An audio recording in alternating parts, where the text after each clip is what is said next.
अस्सलाम वालेकुम, आप देख रहे हैं पीए न्यूज एचडी और मैं हूं आपके होस्ट सादिया बतूल। शामिल करते हैं आज की अहम खबरें। National cyber emergency response team PKCERT ने हालिया एडवाइजरी में इंकशाफ किया है कि इंफोस्टियोलर मेलवेयर के जरिए 18 करोड़ से ज़ायद सार्फिन के अकाउंट्स के साथ मालूमात चोरी हो चुकी हैं।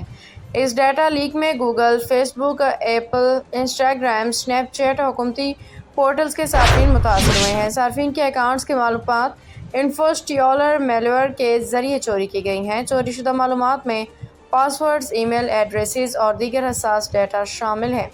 बम्बई बेकरी बमुकाबला कराची बेकरी, शानदार पाकिस्तानी इक़दार पे सोशल मीडिया रिपोर्ट। डाटा चोरी के इंकशाफ के बाद हुकाम ने शनाख्ती चोरी, अकाउंट हैकिंग और रेंसमवेयर हमलों का खतरा जाहिर किया है और पाकिस्तानी सार्फिन को फौरी तौर पर अपने अकाउंट्स के पासवर्ड तब्दील करने की हिदायत की गई है। न्यूज स्टूडियो से अब तक के लिए इतना ही। मजीद खबरों और अपडेट्स के लिए देखते रहिए पीए न्यूज एचडी।